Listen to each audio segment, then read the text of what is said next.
तो कल की वीडियो के बाद में काफ़ी कमेंट्स आए हुए हैं आप लोगों के। कमेंट्स में आप लोगों ने मैक्सिमम स्टूडेंट्स ने पूछा हुआ है कि केमिस्ट्री का जो सिलेबस है वो पूरा कराया जाएगा या नहीं। तो मैंने आपको फर्स्ट लेक्चर में आपको बता दिया था कि हम केमिस्ट्री का पूरा सिलेबस जो है कॉम्पिटिटिव एग्ज़ाम्स के अकॉर्डिंग मतलब उस पर फोकस्ड होकर कंप्लीट करेंगे। और दूसरे मैक्सिमम क्वेश्चन जो दूसरा पूछा गया है वो ये पूछा गया है कि एग्ज़ाम आपने पूछे हैं, कोई जेल प्रहरी एग्ज़ाम के बारे में पूछ रहा है, कोई रेलवे एग्ज़ाम के बारे में पूछ रहा है कि उनकी तैयारी कराई जाएगी या नहीं कराई जाएगी। तो आपको बता दूं, साइंस ऐसा सब्जेक्ट है जो सभी गवर्नमेंट एग्ज़ाम्स में, कॉम्पिटिटिव एग्ज़ाम्स में कॉमन सब्जेक्ट है जो कि पूछा ही जाता है और इससे क्वेश्चंस आपके बनते ही बनते हैं आपके साइंस से। आजकल अगर पैटर्न देखें, आजकल जैसे एग्ज़ाम आ रहे हैं, आपके क्वेश्चंस पूछे जा रहे हैं एग्ज़ाम में, तो उसमें साइंस का पोर्शन ज़्यादा है, मतलब साइंस से क्वेश्चन ज़्यादा पूछे जा रहे हैं। तो साइंस आप कहीं से भी कर लें, ये आपका एक कॉमन सब्जेक्ट है जिसमें हर एग्ज़ाम में क्वेश्चंस पूछे जाते हैं। तो ये डाउट बिल्कुल मत रखिएगा कि मैं किस एग्ज़ाम के लिए पढ़ा रही हूँ, किस एग्ज़ाम के लिए फोकस होकर पढ़ा रही हूँ। तो ये कॉमन हम जो है साइंस कर रहे हैं, तो सभी जो भी आप एग्ज़ाम देंगे उस सभी में आपको ये टॉपिक जो है वो हेल्पफुल होंगे।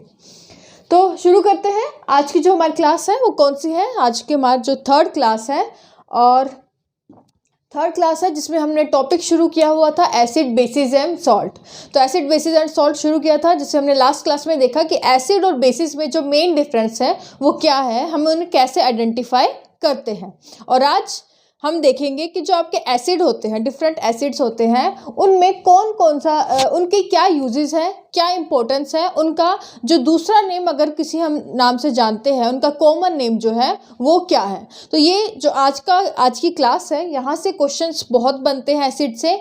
किसी भी एसिड के आपको पूछ लिया जाएगा, मान लीजिए आपसे पूछा गया कि आपका एसिड रेन में कौन सा एसिड होता है, या फिर जो आपका एक्वा रिजिया है हिंदी में जिसे हम कहते हैं अम्लराज, उसमें कौन सा एसिड पाया जाता है। तो इस तरह के क्वेश्चंस जो है आपका इस टॉपिक से पूछे जा सकते हैं। तो वीडियो को ध्यान से देखिएगा, एंड तक देखिएगा, कुछ भी मिस मत करिएगा।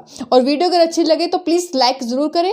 चैनल पर नए हैं तो सब्सक्राइब करने के बाद बेल आइकन ज़रूर प्रेस करें ताकि वीडियो जब भी आए आपको नोटिफिकेशन मिल जाए। तो शुरू करते हैं।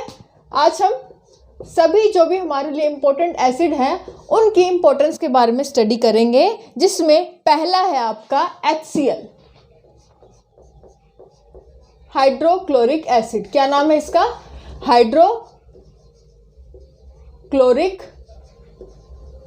एसिड। और ये ऐसा एसिड है जिसे हार्मोन भी कहते हैं। क्या? हाइड्रोक्लोरिक एसिड जो है ये आपका हार्मोन है। क्यों है हार्मोन? Any idea? तो क्यों है? क्योंकि ये जो है हमारे स्टमक में, हमारे पेट में पाया जाता है HCl, और जो भी हमारे शरीर के अंतर्गत, हमारे शरीर में जो जन्मजात जो चीज़ें पाई जाती है उसे हम हार्मोन कहते हैं, क्योंकि जिसकी कोई कमी हमारे शरीर में नहीं होती है। बाकी हम देखेंगे बायोलॉजी में, अगर आपने देखा होगा बायोलॉजी में मैंने डिफरेंट हार्मोन्स आपकी क्लास ली थी, जो है एंडोक्राइन ग्लैंड के अंतर्गत, वहाँ पे हमने डिफरेंट हार्मोन्स पढ़े थे।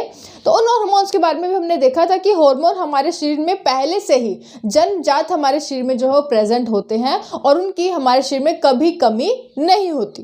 तो HCl, हाइड्रोक्लोरिक एसिड, भी एक ऐसा एसिड है जो जन्म से ही हमारे शरीर में पाया जाता है, हमारे स्टमक में पाया जाता है। तो ये क्या है? ये आपका हार्मोन कहलाता है। और यहाँ से क्वेश्चन आ चुका है कि कौन सा एसिड जो है जिसे हम हार्मोन कहते हैं, तो वो कौन सा है? वो है आपका HCl। दूसरा, अगर इसके यूजेस के, अगर इसके फंक्शन के बारे में देखें, HCl अगर हमारे स्टमक में है तो हमारे स्टमक में HCl का क्या काम है? अगर आप ओवर ईटिंग कर लेते हैं, कोई स्पाइसी फूड खा लेते हैं, तो क्या होता है कि आपके पेट में जो HCl है, हाइड्रोक्लोरिक एसिड है, वो ज़्यादा बनना शुरू हो जाता है, जिसके कारण आपको क्या हो जाती है? एसिडिटी। क्या हो जाती है इसके कारण? क्योंकि आपके स्टमक में ज़्यादा HCl की जो है क्वांटिटी बन जाती है, जिससे कि आपको एसिडिटी की प्रॉब्लम होती है। दूसरा, अगर मान लीजिए अगर आप कोई बाहर से ख़राब खाना खा लेते हैं, कोई सड़ा बाई चांस आपने खाना ऐसा खा लिया, तो वो उस खाने के साथ जो आपके शरीर के अंदर जो बैक्टीरिया गए हैं, उन बैक्टीरिया जो है वो आपके पेट में जाएंगे, तो उन बैक्टीरियाज को ये जो HCl है, हाइड्रोक्लोरिक एसिड है, वो आपका मार देता है। तो इस तरह ये आपकी प्रोटेक्शन भी करता है। थर्ड अगर आप देखें तो HCl जो है आपके स्टमक में, इसका मेन काम क्या है कि जो HCl आपका स्टमक में आपका एक एंजाइम होता है, पेप्सिन एंजाइम, जिसका काम क्या होता है कि जो आप खाना लेते हो, फूड लेते हो, उसमें जो आपके प्रोटीन्स है उसको डाइजेस्ट करना। तो HCl क्या करेगा, HCl का मेन काम क्या है कि ये हेल्प करता है उस एंजाइम की, कि वो उस एंजाइम को एक्टिवेट करने में जो आपका हेल्प करता है स्टमक में। वो कौन सा एसिड है, वो है आपका हाइड्रोक्लोरिक एसिड। तो इनडायरेक्टली जो है ये क्या कर रहा है, ये आपके प्रोटीन के डाइजेशन में भी हेल्प करता है।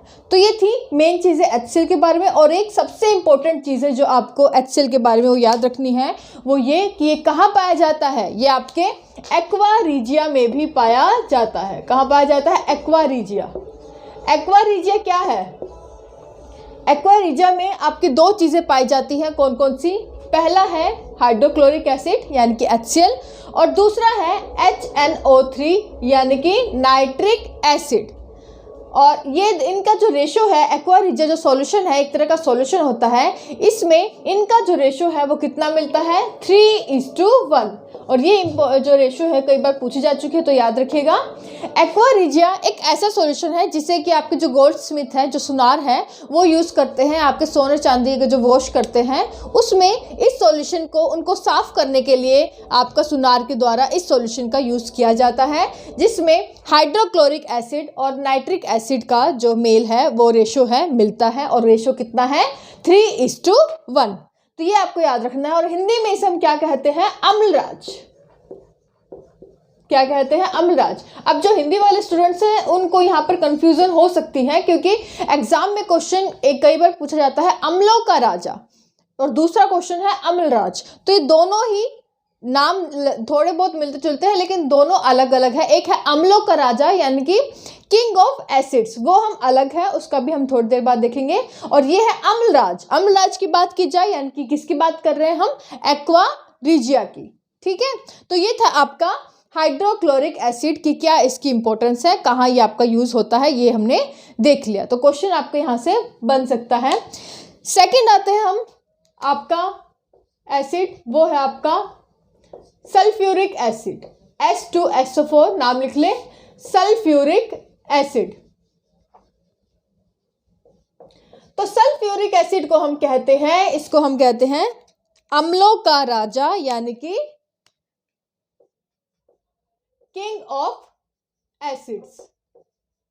तो अम्लों का राजा हो गया आपका सल्फ्यूरिक एसिड, लेकिन अगर अम्लराज पूछा गया तो वो हम एक्वा रीजिया की बात कर रहे हैं। इसी के साथ किंग ऑफ एसिड के साथ इसे हम क्या बोलते हैं, किंग ऑफ एसिड्स के साथ इसी को हम बोलते हैं किंग ऑफ केमिकल्स, यानी कि जो एसिड्स का राजा, अम्लों का राजा, और साथ ही जो आपके रसायन है उनका राजा भी आपका जो है सल्फ्यूरिक एसिड कहलाता है। क्यों, आखिर क्यों इसे हम किंग ऑफ एसिड्स या किंग ऑफ केमिकल्स कहते हैं, क्योंकि जो इसकी रिएक्टिविटी है, इसकी जो रिएक्टिविटी है, अभिक्रिया करने की जो क्षमता है वह बहुत ज़्यादा है, क्योंकि आपका ये one of the strong acid है। स्ट्रॉन्ग एसिड कहने का मतलब है कि इसमें जो H पॉजिटिव आयन है वो काफ़ी मात्रा में ज़्यादा में है, और यानी कि इसका जो pH होगा वो क्या होगा, बहुत कम होगा। तो इस तरह से ये आपका, क्योंकि स्ट्रॉन्ग एसिड है, काफ़ी स्ट्रॉन्ग एसिड है, तो इसकी जो रिएक्टिविटी करने की जो आपकी, आप कह सकते हैं कैपेबिलिटी, वो बहुत ज़्यादा है। तो इसलिए इसे किंग ऑफ एसिड्स या किंग ऑफ केमिकल्स कहा जाता है। अब तीसरा, इस एसिड को जो है हम बैटरी एसिड भी कहते हैं। अब बैटरी एसिड इसे हम क्यों कहते हैं, बैटरी एसिड क्यों कहते हैं इसे, तो इसके बारे में कल भी हमने थोड़ा सा डिस्कशन किया था, जब हमने पीएच स्केल के बारे में पढ़ा था, वहाँ हमने लेड स्टोरेज बैटरी के बारे में पढ़ा था। तो बैटरी एसिड हम इसे इसलिए कहते हैं क्योंकि जो आपकी लेड स्टोरेज बैटरी होती है, लेड स्टोरेज बैटरी, इस बैटरी को क्यों कह रहे हैं, क्योंकि इस बैटरी में जो आपकी इलेक्ट्रोड्स होती है वो किससे बनी होती है, वो आपकी लेड से बनी होती है, और लेड का सिंबल क्या होता है, Pb। तो लेड स्टोरेज बैटरी में जो है आपका दो चीजें मिलती है, कौन कौन सी मिलती है, जिसमें मैंने एक आपको कल की क्लास में डिस्कस किया था। एक आपको पाया जाता है इसमें डिस्टिल्ड वाटर, क्या मिलता है, डिस्टिल्ड वाटर या उदासीन पानी। क्या कहते हैं, डिस्टिल्ड वाटर कह ले, आप इसे न्यूट्रल वाटर कह ले, उदासीन पानी कह ले, जिसका पीएच कितना होता है, इसका पीएच होता है 7। दूसरी तरफ इसमें साथ ही क्या पाया जाता है, इसमें आपका पाया जाता है सल्फ्यूरिक एसिड यानी कि H2SO4। तो ये दो चीजें आपकी लेड स्टोरेज बैटरी में जो है पाई जाती है। और लेड स्टोरेज बैटरी कहाँ मिलती है, ये आपकी घरों में होती है, आपके इन्वर्टर में यूज होती है। घरों में जो आपका इन्वर्टर होता है वो बैटरी कौन सी है, लेड स्टोरेज बैटरी। इसके अलावा जो आपके ऑटोमोबाइल्स हैं, ऑटोमोबाइल्स की बैटरी है, आपकी जो कार है उसकी जो बैटरी है वो भी आपकी किस तरह की बैटरी है, वो भी आपकी लेड स्टोरेज बैटरी है। अब इस लेड स्टोरेज बैटरी में डिस्टिल्ड वाटर और साथ ही आपके सल्फ्यूरिक एसिड जो है दोनों पाया जाता है। और इसमें भी आपको रेशो इसका याद रखना है कि इसमें जो डिस्टिल्ड वाटर है उसका कितना परसेंटेज पाया जाता है, 68%। और वाटर कितना रह गया, 100 में से माइनस कर दे 68 तो आपका रह गया 32%।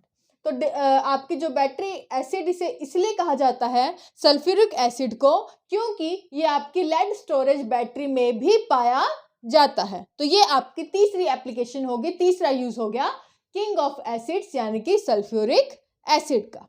अब आगे और देखें, इसके बारे में थोड़ा और देख लें। तो इंपॉर्टेंट है आपका सल्फ्यूरिक एसिड, ये मैं मिटा रही हूं। उसके बाद इसका हम नेक्स्ट यूज देख लें कि क्या है।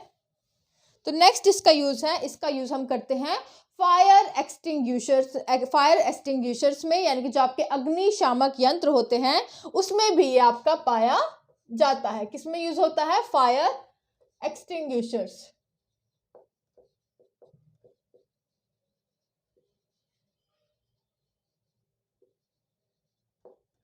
यानी कि अग्निशामक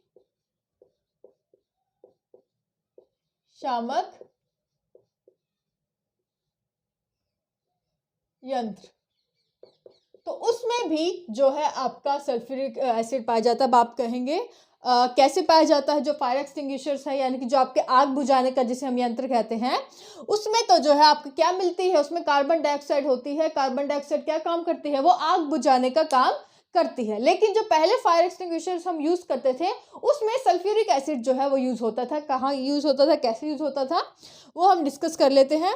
तो ये आपके जो पहले फायर एक्सटिंग्विशर्स यूज होते थे वो कैसे बने होते थे, उससे पहले एक चीज देख लें। अगर कहीं आग लग गई है या फिर लगनी है तो उसके लिए तीन चीजें जो है मेन चीज होती हैं कहीं भी आग लगने के लिए। पहली ऑक्सीजन होगी तभी तो आग जलेगी। सेकंड आपका फ्यूल या ईंधन होना जरूरी है, आपका डीजल पेट्रोल कुछ होगा तभी तो आग लगेगी। और थर्ड जो चीज इंपॉर्टेंट है वो है आपका इग्निशन टेम्परेचर या ज्वलनशील तापमान, यानी कि ऐसा मिनिमम टेम्परेचर जिस पर जो है आपका आग लग सके। तो ये तीन चीजें इंपॉर्टेंट है, कहीं भी अगर आपकी आग लगे तो ये तीनों फैक्टर जो है आपके अवेलेबल होंगे। अब जो फायर एक्सटिंग्विशर की बात करें तो ये कैसे इनका काम होता है। तो पहले जो फायर एक्सटिंग्विशर्स होते थे उसमें सल्फ्यूरिक एसिड आपका होता था। तो इस तरह से कुछ आपके सिलेंडर जो है आपके बने होते थे, जिसमें ये आपका अंदर क्या होता था, ये आपका अंदर होता था सल्फ्यूरिक एसिड H2SO4 और बाहर आपका भरा होता था सोडियम बायोकार्बोनेट NaHCO3। ये फॉर्मूला किसका है, सोडियम बाइकार्बोनेट का। और सोडियम बाइकार्बोनेट को हम एक और नाम से जानते हैं खाने का सोडा, यानी कि जो आपका वॉशिंग सोडा है, वॉशिंग सोडा ये हम इसे कहते हैं। वॉशिंग सोडा नहीं, ये आपका बेकिंग सोडा, यानी कि जो आपका खाने वाला सोडा है, जो आपका बेकिंग पाउडर होता है वो आपका यही होता है बेकिंग सोडा, खाने वाला सोडा, जिसे आप यूज करते हैं अपने जो खाने की चीज़ें बनाती हैं। अगर जैसे आपको नान बनाने हैं, पूरी बनानी है, केक बनाने हैं, तो उसके लिए आप चाहेंगे कि आपकी पूरी सारी फूले, आपका केक थोड़ा फ्लफी हो जाए, तो उसके लिए आप NaHCO3 यानी कि बेकिंग सोडा का यूज़ करते हैं, क्योंकि इसमें जो है कार्बन डाइऑक्साइड पाई जाती है। और कार्बन डाइऑक्साइड क्या करती है, ये आपका फुलाने का काम करती है। तो यहाँ पर हम बात कर रहे थे कि पहले जो है आपके इस तरह के आपके फायर एक्सटिंग्विशर सिलेंडर होते थे, जिसमें सल्फ्यूरिक एसिड और आपका सोडियम बाइकार्बोनेट बाहर की तरफ होता था। और मान लीजिए अगर कहीं आग लग गई तो क्या किया जाता था, इस सिलेंडर को जो है थोड़ा कंप्रेस किया जाता था, दबाया जाता था, और जिससे क्या होगा, सल्फ्यूरिक एसिड और सोडियम बाइकार्बोनेट जो है वो मिलकर क्या बना लेते थे, उसके बाद ये आपके बना लेंगे sodium sulphate plus water plus CO2। तो यहाँ से जब इसको दोनों को कंप्रेस करेंगे तो यहाँ पर क्या कौन सी गैस निकल कर आ गई आपकी, कार्बन डाइऑक्साइड। और कार्बन डाइऑक्साइड काम क्या करती है, कार्बन डाइऑक्साइड गैस जो जहाँ पर भी आग लगी है तो उस आग को बुझाने का काम आपकी कार्बन डाइऑक्साइड जो है वो करती है। क्यों, क्योंकि जो कार्बन डाइऑक्साइड है वो कैसी गैस होती है, वो आपकी भारी गैस होती है कंपैरेटिवली ऑक्सीजन के, जो कि आग जलाने का काम करती है। तो कार्बन डाइऑक्साइड क्योंकि भारी गैस है तो ये जो है आपका ऑक्सीजन को ऊपर की ओर धकेल कर नीचे जो है आपकी एक पूरी लेयर बना लेती है कार्बन डाइऑक्साइड की, जिससे आपकी जो है स्लोली जो आपकी जो एयर है जो आपकी फायर है, आग है, वो आपकी बुझ जाती है। तो इस तरह से फायर एक्सटिंग्विशर्स में भी जो है आपका सल्फ्यूरिक एसिड जो है वो यूज़ होता है। तो ये चीज़ जो है आपको याद रखनी है कि जो है फोर्थ इसका यूज़ जो है फायर एक्सटिंग्विशर्स में कहाँ है और कैसे है। नेक्स्ट हम देखते हैं, एक और यूज़ हम देखते हैं कि सल्फ्यूरिक एसिड और कहाँ पाया जाता है और इम्पोर्टेंट है। और यहाँ पर आपके जो ये फिफ्थ यूज़ हम इसका पढ़ने वाले हैं, यहाँ से आपके 2 से 3 क्वेश्चन जो हैं आपके बनते हैं, और वो है आपका कहाँ, एसिड रेन। तो एसिड रेन में कैसे पाया जाता है आपका सल्फ्यूर, एसिड रेन नहीं सॉरी, हाँ एसिड रेन ही लिख लें पहले, एसिड रेन। तो एसिड रेन में कैसे पाया जाता है आपका सल्फ्यूरिक एसिड। तो सबसे पहले तो एसिड रेन यानी कि ऐसी बारिश जिसमें जो है आपका पानी का वाटर, जो पानी की पीएच है वो हो एसिडिक हो। तो एसिड, अगर हम नॉर्मल पानी देखें बारिश का पानी तो उसका पीएच कितना होता है, वो कुछ ना कुछ हल्का जो है आप एसिडिक नेचर का ही होता है। नॉर्मल अगर रेन वाटर देखें उसका पीएच 5.6 ही होता है। लेकिन अगर उससे कम अगर आपके बारिश का पानी हो जाए तो उसे हम कैसी बारिश कहते हैं, उसे हम एसिड रेन कहते हैं। अब जब इन्वायरमेंट में आपका 2 गैसें होती हैं जो कि आपकी इन्वायरमेंटल पोल्यूशन भी करती हैं, वो है आपकी NO2 और SO2। कौन सी, NO2 और SO2, नीचे लिख रहे थोड़ा।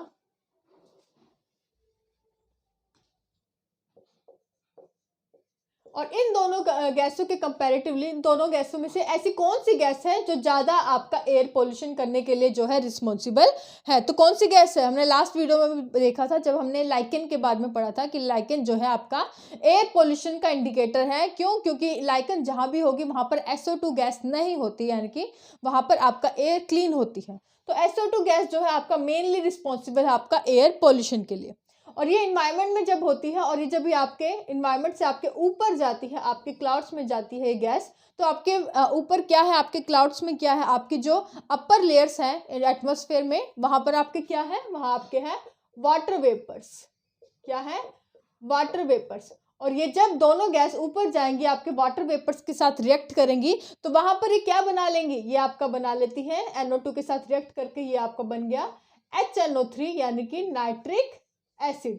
और SO2 वाटर वेपर के साथ रिएक्ट करेगा तो ये क्या बना लेता है, H2SO4 यानी कि सल्फ्यूरिक एसिड। और जब भी आपकी बारिश होगी, यानी कि जो आपके मानसून की जब पहली बारिश होती है, तब कहा जाता है कि आपको उस बारिश में भीगना नहीं चाहिए क्योंकि वो काफ़ी हार्मफुल होती है। क्यों कहा जाता है कि वो हार्मफुल है, यही रीज़न है क्योंकि जब पहली बारिश होगी तो ये जो आपका एनवायरनमेंट में जो आपकी ये गैसेस थी, क्योंकि इन्होंने ऊपर जाके आपका जो एसिड बना लिया, और ये जो एसिड है वो आपका रेन के थ्रू जो है नीचे आता है, और वही पानी जो बारिश का वो क्या कहलाता है, वो आपका एसिड रेन कहलाता है। कि वो जो वाटर है उसका क्योंकि पीएच बहुत कम होता है और वो हमारी स्किन के लिए जो है हार्मफुल होता है। तो ये HNO3 और सल्फ्यूरिक एसिड, नाइट्रिक एसिड और सल्फ्यूरिक एसिड। तो यहाँ पर एक और कॉन्सेप्ट हमारा क्लियर हो जाता है कि एसिड रेन में कौन सा एसिड पाया जाता है। तो इसमें 2 एसिड पाए जाते हैं, नाइट्रिक एसिड और साथ ही सल्फ्यूरिक एसिड जो है आपके एसिड रेन में पाए जाते हैं। अगर क्वेश्चन पूछा गया कि ऐसी कौन सी गैस है जो एसिड रेन कराने के लिए ज़्यादा हार्मफुल है, तो गैस पूछा जाए तो आप किसका नाम लेंगे, SO2 सल्फर डाइऑक्साइड। और अगर ये पूछा गया कि ऐसा कौन सा एसिड है जो ज़्यादा हार्मफुल है आपका एसिड रेन में, कौन सा ज़्यादा जो है हार्मफुल एसिड है एसिड रेन के अंदर, तो सबसे ज़्यादा डेंजर कौन सा है दोनों एसिड में से, तो वो है आपका सल्फ्यूरिक एसिड। तो ये आपसे क्वेश्चन जो है 1-2 पूछे जा सकते हैं इस टॉपिक से भी। तो याद रखिएगा कि एसिड रेन में भी जो है आपका सल्फ्यूरिक एसिड यानी कि H2SO4 जो है उसमें मिलता है। मैंने शुरुआत में बोला था कि जो रेन वाटर का जो पीएच होता है वो कितना होता है। रेन वाटर का पीएच जो है वो आपका कितना होता है, तो वो होता है आपका 5.6। अब एक क्वेश्चन आया था लास्ट एसएससी में आया था, इसमें 4 ऑप्शन दिए गए थे कि आपका एसिड रेन का जो पीएच है वो कितना होगा। रेन वाटर का पीएच कितना होता है 5.6, तो एसिड रेन का पीएच कितना होगा। तो उसमें कहीं भी जो है ऑप्शन ये नहीं था कि एसिडिक 1 2 3 4, हम क्योंकि बता ही नहीं सकते कि एसिड रेन का एग्जैक्ट पीएच कितना होगा। क्यों? क्योंकि एसिड रेन का मतलब कि एसिडिक क्वांटिटी आपका डिपेंड करेगी कि उसमें कितना एसिड है, कितना उसमें H पॉजिटिव आयन है। तो जितना ज़्यादा कम उसमें होगा आपका पीएच होगा उस पानी का, यानी कि वो उतनी ज़्यादा एसिडिक रेन है। तो आप कहेंगे कि जो एसिड रेन का जो पीएच होता है वो आपका कितना होता है, लेस देन 5.6। तो ये 5.6 जो पीएच है वो तो सिंपल आपका रेन वाटर का है, और इस रेन वाटर से अगर कम पीएच हो आपका बारिश के पानी का, तो यानी कि वो कैसी बारिश है, वो आपकी एसिड रेन है, वो आपकी जो है अम्लीय वर्षा है। हिंदी में से हम क्या कहते हैं, अम्लीय वर्षा। और क्वेश्चन पूछा गया था कि ऑप्शन थे आपके 5 4 3 2, कुछ इस तरह से आपके क्वेश्चन जो है 4 ऑप्शन दिए गए थे। इनमें से आपको बताना था कि कौन सा जो है इनमें से कौन सा आप ऑप्शन टिक करेंगे कि वो जो है आपका एसिड रेन का पीएच बताना था कि एसिड रेन का जो पीएच है वो कितना होता है। तो अगर आप देखें तो यहाँ पर आप कंफ्यूज हो सकते हैं क्योंकि सारे ही लेस देन 5.6 है। तो यहाँ पर आप क्या करेंगे, जो आपका नियर अबाउट 5.6 है आप उसे टिक करेंगे। तो नियर अबाउट 5.6 कौन सा है, ये आपका 5 है। तो यहाँ पर आप जो है 5 यहाँ पर टिक करते। तो ये था एक क्वेश्चन जो है पूछा गया था, वो हमने डिस्कस कर लिया। तो एसिड रेन में भी सल्फ्यूरिक एसिड जो है आपका पाया जाता है। और यहाँ पर हमारा सेकंड जो है एसिड हमने कंप्लीट कर लिया, जिसे हम किंग ऑफ एसिड्स या किंग ऑफ केमिकल्स भी जो है वो आपका कहते हैं। अब थर्ड जो है आपका एसिड है वो हम डिस्कस करेंगे, वो है आपका HNO3। कौन सा एसिड है, HNO3। और इसका क्या नाम है, इसे हम क्या कहते हैं, नाइट्रिक एसिड। तो नाइट्रिक एसिड जो है इसे हम कहते हैं। तो नाइट्रिक एसिड का सबसे पहले तो इसके बारे में लिख लें, ये हम कहाँ इसकी एप्लीकेशन है, कहाँ इसका यूज़ होता है। तो हमने सब स्टार्टिंग में देखा था जब हमने हाइड्रोक्लोरिक एसिड पढ़ा था, तो वहाँ पे हमने पढ़ा था एक्वा रीजिया। तो एक्वा रीजिया जिसमें HCl प्लस HNO3 दोनों पाया जाता है, ये हमने अभी थोड़ी देर पहले देखा है। दूसरी इसकी एप्लीकेशन हम देखें तो अभी अभी हमने देखा है सल्फ्यूरिक एसिड में कहाँ इसका पाया जाता है। तो एसिड रेन में HNO3 और सल्फ्यूरिक एसिड, नाइट्रिक एसिड और सल्फ्यूरिक एसिड दोनों पाई जाती हैं, दोनों एसिड पाया जाता है। तो यहाँ पर हमने 2 इसकी एप्लीकेशंस देख ली। और थर्ड अगर हम इसकी एप्लीकेशन देखें तो कहाँ होती हैं, तो ये आपके एक्सप्लोजिव्स,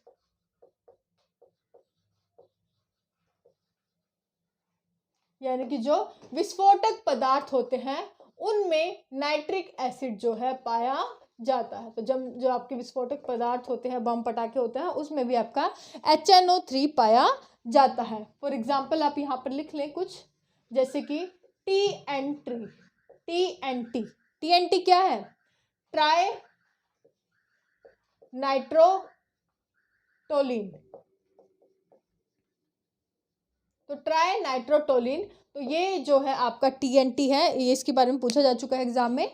तो ये आपका क्या है, एक तरह का ये आपका जो है विस्फोटक पदार्थ है। और इसका जो फॉर्मूला है वो क्या है, C3H5N3O6। अब यहाँ पर आप देखें तो HNO3 तीनों जो है HNO तीनों यहाँ पर पाए जाते हैं, यानी कि जो नाइट्रिक एसिड है वो ट्राई नाइट्रोटोलिन जो आपका विस्फोटक है उसमें यूज हुआ है। और TNT की सबसे पहले इसकी जो डिस्कवरी है किसने बनाया, यानी कि TNT के बारे में किसने बताया था, आपका जोसेफ विलब्रेंड ने। किसने बताया था, जोसेफ विलब्रेंड ने। तो TNT किसने बनाया है, जोसेफ विलब्रेंड।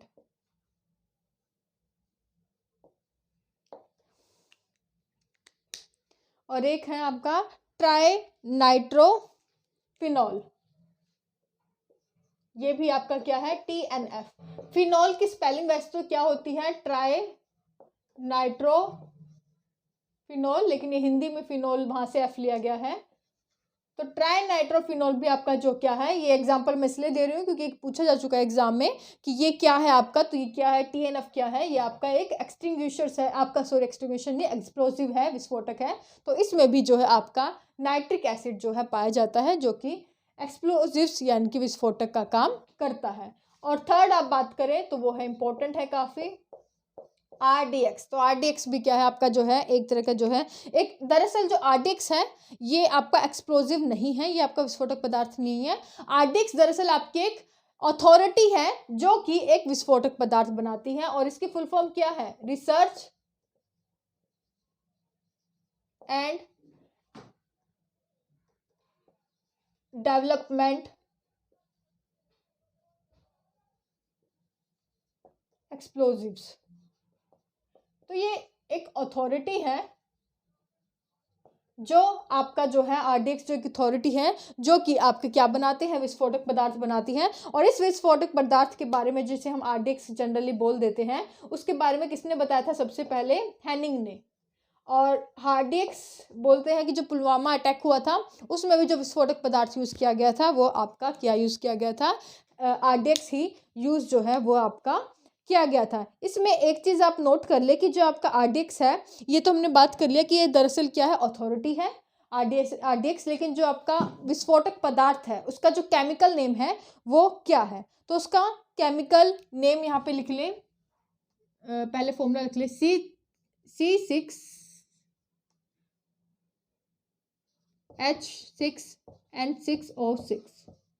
तो ये जो है आपका एक RDX के द्वारा जो आपकी अथॉरिटी है, ये आपका एक्सप्लोजिव्स जो है इसके द्वारा जो है बनाया जाता है। तो यहाँ पे ये C3 है, C3H6, और इसका जो केमिकल नेम है वो भी आप लिख लें। इसका केमिकल नेम है साइक्लो ट्राई नाइट्रो मिथाइल और ट्राई नाइट्रो अमाइन। तो दरअसल जो आप हम RDX हम टर्म यूज़ करते हैं वो दरअसल क्या है, एक अथॉरिटी है, और उसका जो केमिकल नेम है जो एक्सप्लोजिव्स बनाती है उसका केमिकल नेम जो है आपका वो क्या है, cyclo tri nitro methyl tri nitro amine. तो ये जो है आपको याद रखना है, इंपॉर्टेंट है। और RDX के बारे में, जो RDX बनाया किसने था सबसे पहले, वो आपके हेनिन्स नाम के साइंटिस्ट के द्वारा जो है वो बनाया गया था। तो ये थे तीन एक्सप्लोजिव्स जो आपको याद करना है, जिसमें जो है आपके HNO3 यानी कि जो नाइट्रिक एसिड है वो पाया जाता है। तो ये थी आपकी मेन एप्लीकेशंस जो है आपकी नाइट्रिक एसिड के बारे में। अब हमारा जो नेक्स्ट एसिड है वो है आपका लैक्टिक एसिड। तो ये मैं क्लियर कर रही हूँ। तो लैक्टिक एसिड किसमें पाया जाता है, लैक्टिक एसिड वो आपका किस में मिलता है, वो आपका मिलता है कर्ड में, दही में।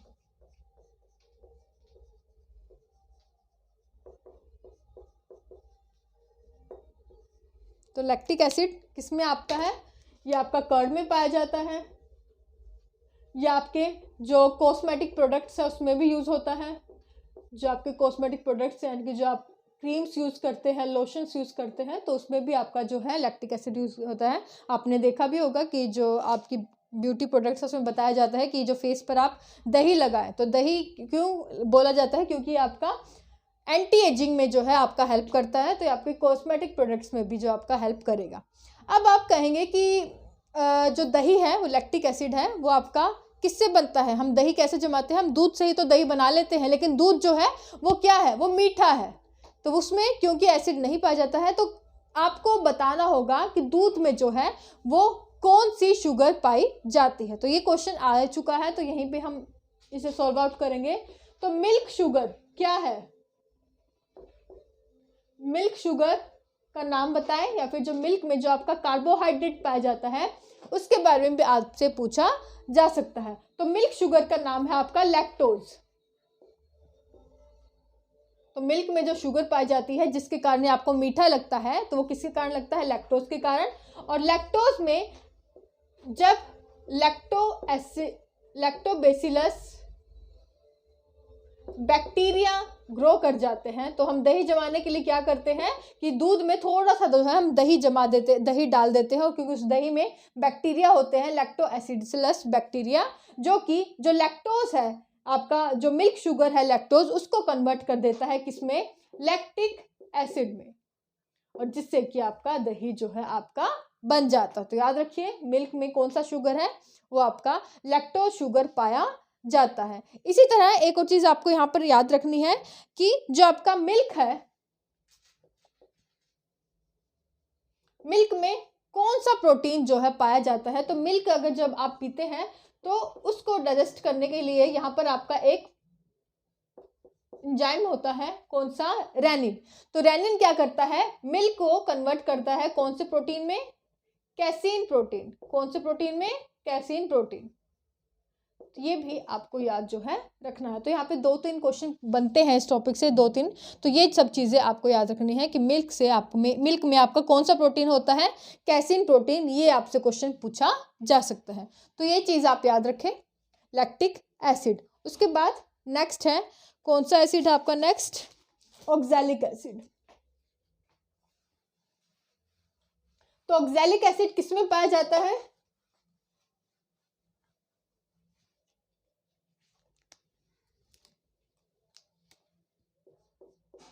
Oxalic acid. ऑक्सैलिक एसिड आपका टमाटर, यानी कि जो आपके टमाटो है, टमाटो सीड, टमाटर में पाया जाता है, लेकिन इसके जो मेनली बीज है टमाटो सीड, उसमें आपका ऑक्सैलिक एसिड पाया जाता है। इसी तरह आपका ये आपका स्पिनच, पालक में भी ऑक्सैलिक एसिड जो है पाया जाता है। तो यहाँ पर ये आपका जो है एसिड पाया जाता है। अब ये जो ऑक्सैलिक एसिड है ये आपका किस चीज़ में हेल्प करता है, तो ये आपका हेल्प करता है, तो अगर आपका कहीं जंग लग जाए, रस्ट लग जाए, तो जो आयरन जो है अब जब आयरन की ऑक्सीडेशन हो जाती है, आयरन जो है आपका ऑक्सीजन के साथ जब रिएक्ट कर जाता है, तो उसके बाद क्या है, आप देखेंगे तो कई बार आपकी जो तारें हैं ऐसी पड़ी रहती है, उसमें एक टाइम के बाद जंग लग जाता है, रस्ट लग जाता है, रस्टिंग ऑफ आयरन जिसे हम कहते हैं। तो उसको रिमूव करने के लिए भी जो है हम ऑक्सैलिक एसिड को यूज़ करते हैं। इसी तरह अगर आप और देखिए इसकी एप्लीकेशन, तो ये कहाँ पाया जाता है, ये आपके ब्लड बैंक में भी यूज़ होता है। ब्लड बैंक में लिख ले, ब्लड बैंक। ब्लड बैंक में क्यों यूज होगा, थोड़ा सोच कर देखें। तो ब्लड बैंक में, ताकि जो हमने ब्लड, हमारे पास इतना सारा ब्लड बैंक में ब्लड होता है कि वो उसमें खून का थक्का ना जमे, यानी कि वो कोएगुलेट ना हो, तो उसके लिए उसमें क्या मिलाया जाता है, उसमें मिलाया जाता है सोडियम ऑक्सलेट, ताकि ब्लड जो है आपका कोएगुलेट ना करे। तो सोडियम ऑक्सलेट जो है आपका पाया जाता है किसके, ब्लड बैंक में जो है आपका सोडियम ऑक्सलेट जो है ब्लड के साथ मिलाया जाता है, ताकि जो आपका ब्लड है वो आपका कोगुलेट ना करे। तो यहाँ पर जो है आपके हमने देखे कि ऑक्सैलिक एसिड की क्या क्या एप्लीकेशन है। इसके अलावा आपने सुना होगा कि जो आपके लोगों की पथरी हो जाती है, हमारे स्टोन हो जाते हैं, किडनी में हो जाती है, किसी के गोल ब्लैडर में हो जाती है, तो स्टोन में कौन सा जो है क्या पाया जाता है, स्टोन किससे बना होता है, स्टोन जिसे हम लोकल लैंग्वेज में बोलते हैं कि पथरी हो गई है, तो वो जो स्टोन है वो दरअसल आपका कैल्शियम ऑक्सलेट से बना होता है। किससे बना होता है, कैल्शियम ऑक्सलेट से। तो कैल्शियम ऑक्सलेट से जो है आपका पथरी बना होता है। और कैसे बनता है, अब कैल्शियम की बात करें तो कैल्शियम मेनली हम कहाँ हमारे शरीर में कहाँ पाया जाता है, तो जनरली हम बोल देते हैं कैल्शियम हमारे शरीर में आपके बोन्स में पाया जाता है, टीथ में होता है, नेल्स में होता है, आपके हेयर में होता है, लेकिन कुछ मात्रा में आपका ब्लड में भी होता है। जब आपका एक्सेसिव आपका कैल्शियम बॉडी में हो जाए तो आपका ब्लड में भी आ जाएगा, और ब्लड में जब आपका कैल्शियम आता है और जब आपका ऑक्सैलिक एसिड भी आपकी बॉडी में हो जाए काफ़ी मात्रा में, तो जब ये दोनों रिएक्ट कर लेते हैं तो ये क्या एक क्रिस्टल लाइक सब्सटेंस बना लेते हैं, जिसे हम कह देते हैं पथरी, जो कि कैल्शियम ऑक्सलेट से बनती है। तो ये थे ऑक्सैलिक एसिड की एप्लीकेशन। तो ऑक्सैलिक एसिड आपका मेनली कहाँ पाया जाता है, ये आपका टोमेटो सीड और स्पिनच में जो है पाया जाता है। कहाँ कहाँ यूज होता है ये अभी हमने डिस्कस कर लिया। उसके बाद नेक्स्ट आपका है कार्बोनिक एसिड। कौन सा है, कार्बोनिक एसिड। तो H2CO3 ये क्या है आपका कार्बोनिक एसिड। तो H2CO3 कार्बोनिक एसिड ये आपका कहाँ यूज़ होता है? तो ये आपका होता है जितने भी आपकी जो ड्रिंक्स हैं, पेय पदार्थ है, जो आपके सॉफ्ट ड्रिंक्स हैं, उसमें ये आपका यूज़ होता है। तो आपके अगर क्वेश्चन पूछा गया जो आपकी सॉफ्ट ड्रिंक्स हैं, जो आप कोको कोला पीते हैं, आप माज़ा पियेंगे, स्प्राइट पियेंगे, तो उसमें कौन सा जो है आपका एसिड है? तो उसमें कार्बोनिक एसिड होता है। क्योंकि अगर आप एकदम उसका ढक्कन खोलें तो एक जो गैस बाहर निकलती है वो क्या है? वो आपकी कार्बन डाइऑक्साइड है, जो कि पानी के साथ मिली होती है। तो ये सॉफ्ट ड्रिंक्स में जो है आपका कार्बोनिक एसिड यूज़ होता है। इसी तरह आपका अगर हम नेक्स्ट एसिड देखें तो वो है आपका टार्टरिक एसिड। तो यहाँ पर अब मैं सिर्फ नाम लिखूंगी कहाँ कहाँ कौन कौन सा एसिड पाया जाता है। तो ये अब मेन में जो चीज़ें थी, एसिड थे, वो हमने डिस्कस कर लिए कहाँ कहाँ इनकी एप्लीकेशन थी। अब जो है हमें देखना है कि कौन सा एसिड है और वो किस में पाया जाता है। तो वो हम एक एक करके यहाँ पर देख लेते हैं। तो जो आपकी इमली है उसमें कौन सा एसिड पाया जाता है? टमारिंड यानी कि इमली। इमली में कौन सा एसिड पाया जाता है? तो ये आपका पाया जाता है टार्टरिक एसिड।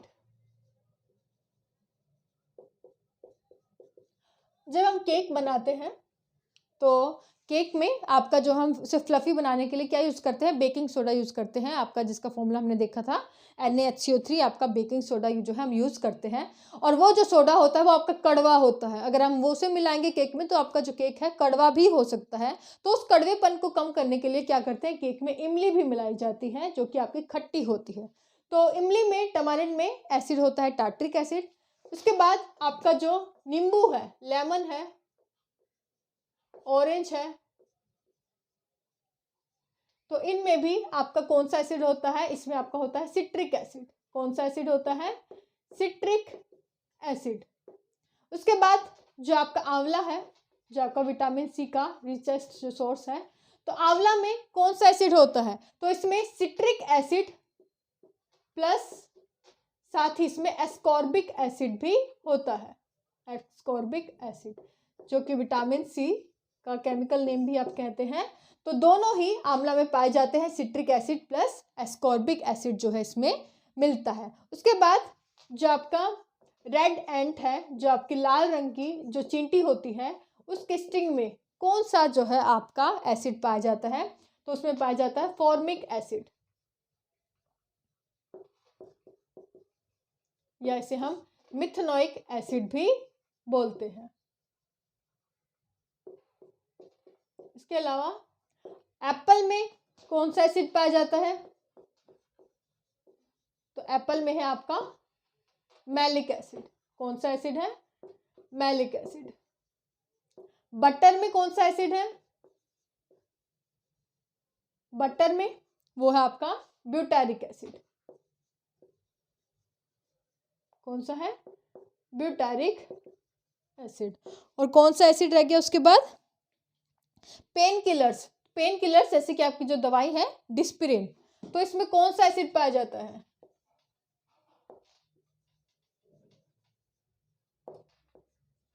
इसमें आपका मिलता है सैलिसिलिक एसिड।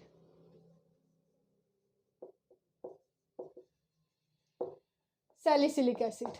बस इतने बहुत है। रेड एंट हो गया। और एक और चीज़ लिख लें, ब्लड में भी आपका एसिड जो है पाया जाता है। ब्लड में क्योंकि प्रोटीन है, और प्रोटीन में कौन सा एसिड होता है? उसमें होता है एमिनो एसिड। तो यहाँ बिल्कुल कंफ्यूज मत होइएगा। ब्लड में अगर आपसे पूछा जाए कौन सा एसिड पाया जाता है, तो ब्लड में क्योंकि प्रोटीन होता है और प्रोटीन में आपका एमिनो एसिड होता है, तो ब्लड अगर पूछा गया तो यहाँ पर आप एमिनो एसिड जो है वो आपका टिक करेंगे। तो ये थे हमारे जो मेन जो एसिड बेसिस एंड सॉल्ट में टॉपिक में जो मेन एसिड हमने देखे कि क्या उनके यूजेस हैं, क्या उनकी एप्लीकेशंस हैं, क्या इंपॉर्टेंस है, और वो किस किस में पाए जाते हैं। ये सब हमने एक एक चीज़ डिटेल में करके देख ली। यहाँ से एक बिल्कुल भी आपका बाहर नहीं आएगा, क्वेश्चन आपको यहीं पूछा जाएगा। एक चीज़ मैंने भूल गई हूँ, सल्फ्यूरिक एसिड में आप लिख लें यहाँ पर अलग से, सल्फ्यूरिक एसिड को हम ऑयल ऑफ विट्रियोल भी कहते हैं। तो यहाँ पे लिख लें, सल्फ्यूरिक एसिड की एक और एप्लीकेशन है, इसे हम ऑयल ऑफ विट्रियोल भी कहते हैं, यानी कि तेल का, विट्रियोल का मतलब थोथा, तेल का थोथा।